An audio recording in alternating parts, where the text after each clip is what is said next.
Yo les amis, j'espère que vous allez tous très bien. Très content de vous retrouver dans cette nouvelle vidéo. L'Angleterre bat la Serbie sur le score de 1 but à 0 et assure l'essentiel pour son entrée dans cette Euro. Bellingham a été le seul buteur de cette rencontre. La Serbie a eu sa chance de revenir, notamment en deuxième mi-temps.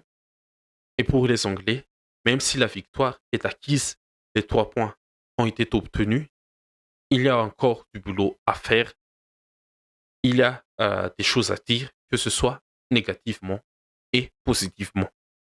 Et comme d'habitude, pour commencer l'analyse et le débrief de cette rencontre, les compos des deux équipes. Pour la Serbie, un système en 3-4-2-1 avec Rajkovic dans les buts, euh, Velikovic l'axe central droit, Milenkovic l'axe central et Pavlovic pour compléter cette défense à 3. Au milieu, on a eu Kutelj et Lukic, et Sivkovic, le piston droit, et Kostic, le piston gauche, qui sera remplacé après par Mladenovic, parce que Kostic est sorti sur blessure. Et on revient sur notre petit tableau. Et en dessus de Mitrovic, en attaque, on a fait Milinkovic-Savic, son coéquipier à Al-Hilal, et Vlahovic en tant l'attaquant de la Juventus. Pour l'Angleterre, c'est un 4-2-3-1 très très très classique avec Pickford dans les buts, Walker le latéral droit, John Stones a été associé à Mark Key pour former la charnière centrale et Trippier a été le latéral gauche. Au milieu, on a eu Trent Alexander-Arnold aux côtés de Declan Rice et pour accompagner Harry Kane en attaque, on a Saka à droite, Bellingham en tant que numéro 10 et Phil Foden euh, sur l'aile gauche. Sur le papier, pour l'Angleterre, c'est un 4-2-3-1, mais dans l'animation, ça va beaucoup bouger, surtout avec Bellingham, qui était vraiment l'électron libre de cette équipe sur cette rencontre. Et je pense que ce sera lui, l'électron libre de l'Angleterre, durant durant toutes ces compétitions, pendant les matchs de l'Angleterre. Et les choses positives pour les Anglais, c'était en première mi-temps, parce que en première mi-temps, l'Angleterre a bien joué, je pense. Ils ont bien mis l'intensité qu'il fallait, le rythme qu'il fallait pour essayer de mettre en difficulté, bien sûr, cette équipe de la Serbie. Et ça a été le cas avec, surtout et avec Bellingham et Bukayo Saka. L'animation offensive des Anglais en première mi-temps a été très intéressant pour moi parce que Saka était collé sur sa ligne pour essayer de perturber Kostic et Pavlovic. Bellingham, comme je l'ai dit tout à l'heure, était l'électron libre et Harry Kane, Harry Kane, il n'a pas fait un bon match. Il était coincé entre ces trois gaillards-là, surtout entre Milenkovic et Pavlovic. Et Foden avec Bellingham, quand Bellingham ne décrochait pas, Foden et Bellingham ont formé le carré du milieu pour l'Angleterre avec Trent et Declan Rice. Comme d'habitude, quand c'est un système asymétrique comme ça, il y a un des latéraux de la ligne défensive qui va monter pour former le fameux 3-2-4-1 ou le 3-2-5. Euh, c'est Tout est question de perspective, comment on voit le système, mais c'est une passe de 3-2-4-1, un système très utilisé en ce moment par les équipes qui veulent jouer au ballon. Et ça a beaucoup marché pour les Anglais en première mi-temps, surtout avec Bellingham et Saka. Bellingham qui est dézonné, qui décrochait beaucoup par rapport à Foden. Et le premier problème pour moi dans cette animation, c'est que c'est ça, c'est le jeu est trop tourné vers Bellingham. Peut-être que c'est voulu, mais c'est aux prochaines échéances, cette animation sera parfaitement, peut-être parfaitement lue par une équipe plus intelligente tactiquement que la Serbie. Je ne veux pas dire que la Serbie n'est pas intelligente, mais lors de la première mi-temps, euh, Bellingham et Saka ont fait la misère à la défense serbe et c'est eux que par le but de l'ouverture du score et le seul but de cette rencontre, un magnifique mouvement entre euh, Bellingham et Saka, mais l'initiateur c'était Kyle Walker qui a bien trouvé Saka, qui a fait une passe magnifique entre Kostic et Pavlovic. Et Saka, son appel a été très bon, qui a déstabilisé cette ligne défensive. Et le centre de Saka, l'appel à fond le but, l'appel de Harry Kane a permis d'aspirer Milenkovic et Bellingham s'est projeté euh, facilement dans la surface pour mettre cette tête super puissant pour l'ouverture du score et le seul but de la rencontre. Et pour moi, Saka et Bellingham ont fait un bon match par rapport aux autres euh, offensifs de ce quatuor. Ken et Foden, peut-être qu'ils sont victimes de cette animation, mais Phil Foden sur l'aile gauche pour moi et qui va repiquer dans l'axe. Il n'a pas été très bon aujourd'hui. Phil Foden n'est pas numéro 7. On aura deux numéro 7, mais il est numéro 11. Mais Phil Foden a été invisible, tout comme Harry Kane, même en première mi-temps. Kane, selon les statistiques, n'a touché que 5 ballons sur cette première mi-temps, alors que c'est lui qui doit être aussi dans l'animation offensive, c'est lui qui doit décrocher pour attirer les défenses adverses et permettre à Foden ou Bellingham de plancher dans, dans l'espace laissé par cette défense. Mais Harry Kane était vraiment statique dans sa position, notamment en deuxième mi-temps. Et ça a facilité le travail des trois défenseurs centraux là pour contenir l'attaquant du Bayern. Et en deuxième mi-temps, l'Angleterre, elle a subi. Elle a subi. Elle a subi l'offensive des, des Serbes. C'est peut-être voulu aussi par Southgate.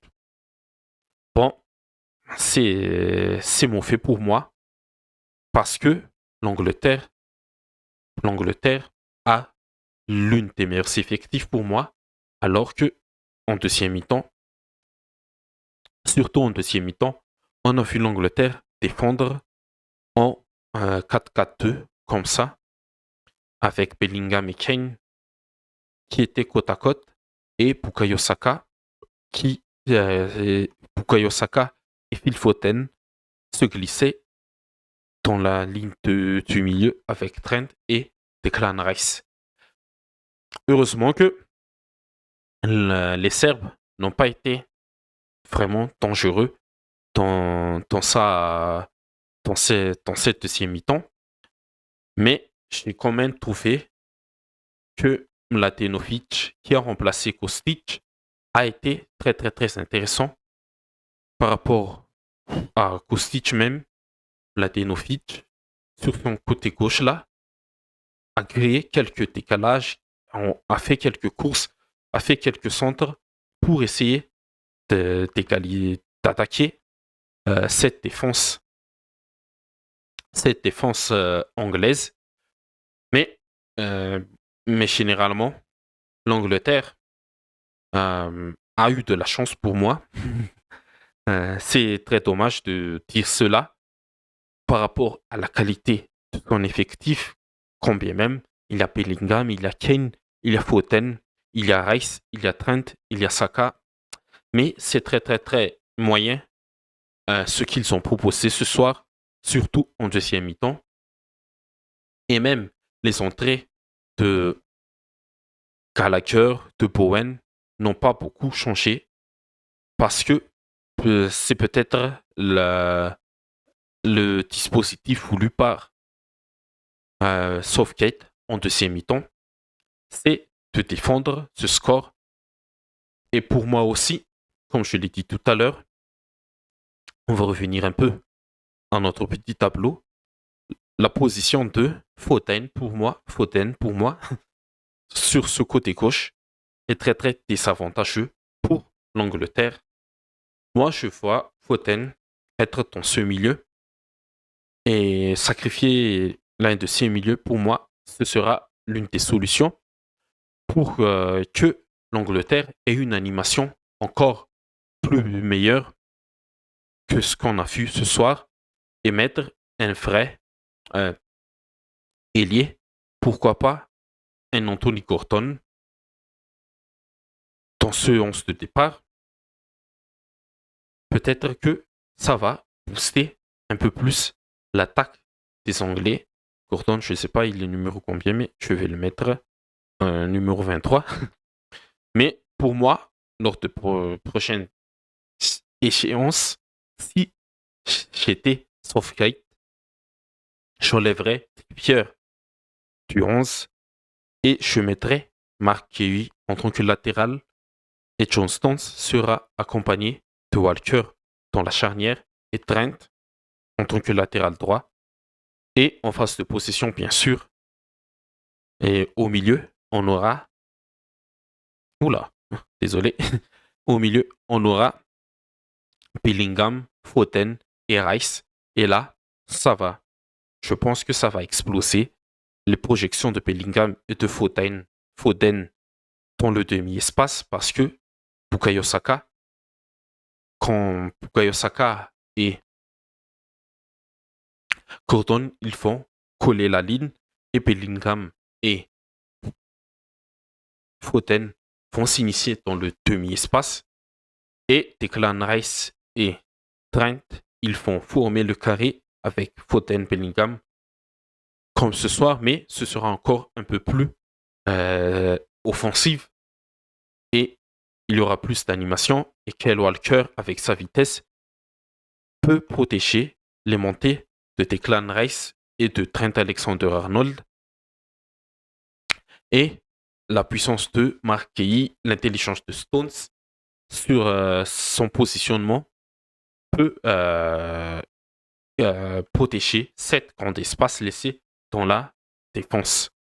Je pense que pour moi, c'est la solution, mais c'est mon avis. Je ne suis pas Southgate, c'est lui le vrai boss de cette équipe. Je pense qu'il va garder le même 11 tout au long de cette compétition, mais avoir Foden sur le côté gauche là et permettre à Bellingham, désolé, permettre à Bellingham d'être l'électron libre, je pense que tu vas désavantager Foden, qui est aussi l'une de tes meilleurs atouts pour ton équipe. Et mes tops, mes flops du match maintenant, je pense que Saka et Bellingham se sont sortis du lot par rapport à leur première mi-temps. Et mention spéciale à Mladenovic pour la Serbie et même l'entrée de Dusan Tadic. Je l'ai trouvé très très très intéressant côté serbe. Et pour les flops, Harry Kane et Foden, comme je l'ai dit tout à l'heure, ils sont un peu victimes de cette animation de l'Angleterre. Mais je pense qu'avec un petit réajustement par rapport à tout ça, je pense qu'ils feront un meilleur match à la prochaine rencontre. Et ce sera contre qui déjà pour l'Angleterre? on va un peu voir rapidement. L'Angleterre sera face à la Danemark. Oula, ce sera déjà un match très très important, car la Danemark, ils ont fait aussi un match assez correct contre la Slovénie. Mais l'Angleterre a encore du boulot pour être pour montrer qu'il est l'un des favoris à remporter cet Euro 2024. Désolé. Parlons un tout petit peu maintenant de ce match Danemark-Slovénie. Bon, ça s'est terminé sur le score de 1-1 sur un but très très très symbolique de Eriksen. Le Danemark, en première mi-temps, a fait le boulot, a fait son match. Ils ont contrôlé le tempo, le rythme, l'intensité. La Slovénie n'a pu rien faire. Mais en deuxième mi-temps, le Danemark a un peu reculé et a laissé le ballon aux Slovènes. Et ce qui a permis au latéral gauche là, Jansa, de marquer le but égalisateur. Et Benjamin Sesko, je l'ai trouvé aussi intéressant sur la rencontre. Il aurait dû marquer l'un des buts des tournois là, mais Kasper Schmeichel a été bien sauvé par son poteau. Mais l'action qui suit l'occasion de Sesko là, c'est le but égalisateur. Donc, attention à ces deux équipes. Même moi, j'ai mis la Slovénie en tant qu'équipe surprise et tenir tête aux Danois, demi-finalistes de la dernière Euro. C'est déjà un bon résultat pour eux. Et le Danemark aura beaucoup à faire face à l'Angleterre. Et surtout que l'Angleterre est très très très prenable si l'Angleterre montre encore une fois un visage comme face à la c'était qui déjà face à la Serbie. Et le match Angleterre-Danemark, le prochain match, c'est déjà un match très très très euh, un match test pour Southgate et ses joueurs. Et maintenant, la partie prono. Bon, aujourd'hui, on a validé un bon résultat. Ouais, on n'a pas validé le début 2-0 de la Pologne-Néderlande, hein, les Pays-Bas. Mais quand même, les Pays-Bas ont marqué 2 buts et la Pologne a marqué un but. Et Danemark-Slovénie, oui, c'est le Danemark qui a marqué en premier, mais pas par Højlund, mais c'était par Eriksen. Et pour Angleterre-Serbie, j'ai prédit 3-0, mais l'Angleterre n'a pas fait ce qu'il fallait. Il n'y a que 1-0, mais il y a le premier but de Bellingham dans cette rencontre. Et je suis quand même assez satisfait de mes prédictions. Et pour demain, on aura Roumanie-Ukraine, Belgique-Slovaquie et l'entrée en lice des vice-champions du monde, la France contre l'Autriche. Pour la Roumanie-Ukraine, je ne maîtrise pas les deux équipes, mais je vois quand même une victoire de l'Ukraine 2-1 avec l'Ukraine qui va marquer en premier. Non, la Roumanie qui va marquer en premier pour moi par l'intermédiaire de, je sais pas, on va y aller, on va y aller avec Lassa, pas, on va y aller comme ça, Pushkas, pourquoi pas, ça me parle bien le nom. Et pour Belgique-Slovaquie, je pense une victoire 2-0, 3-1 de la Slovaquie. Slovaquie, non pas la Slovaquie, mais la Belgique. La Belgique, ils ont aussi une force offensive très très très forte. Mais défensivement, c'est pas serein, c'est un peu faible. Et surtout que Thibaut Courtois n'est pas là. Mais la Belgique va s'imposer 3-1. Mais une petite surprise, c'est la Slovaquie qui va marquer en premier par l'intermédiaire de... attendez, par l'intermédiaire de qui? La connexion, elle bug un peu de mon côté, mais je pense que la Slovaquie, elle va marquer en premier, c'est tout. Et France-Autriche, oulala. France-Autriche, je sais pas, mais l'Autriche, c'est l'une des équipes qui va presser le mieux dans cet euro. Mais la France, elle a la capacité de souffrir dans ce genre de rencontre. Je vois bien une victoire française de buts à 1. Mais l'Autriche va marquer en premier. Et ce qui va réveiller l'orgueil français et l'orgueil des Français. Mais je vois bien l'Autriche marquée en premier par, pourquoi pas, Konrad Leimer, oui, ou Sabitzer, sur un coup de pied arrêté, une frappe, une projection dans la surface. Pourquoi pas Sabitzer qui va marquer en premier.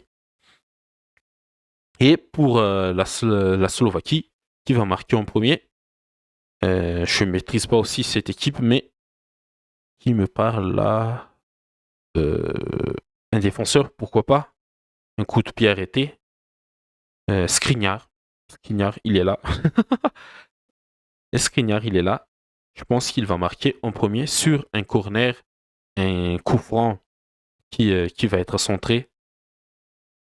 Et ce seront mes prédictions pour demain. Une victoire de l'Ukraine, une victoire de la Belgique et une victoire de la France. Et on se donne rendez-vous demain pour une nouvelle journée de l'Euro. Et j'espère que ça sera encore très, très, très alléchant pour tous ces 3 matchs. J'espère qu'il y aura des buts, il y aura des, des scénarios un peu folles. Et merci à vous, les amis, d'avoir regardé encore une nouvelle fois cette vidéo. Comme d'habitude, si vous avez aimé, n'hésitez pas à liker, à commenter, à partager. Et surtout, abonnez-vous pour ne pas rater les prochaines vidéos. Merci à vous tous et à la prochaine.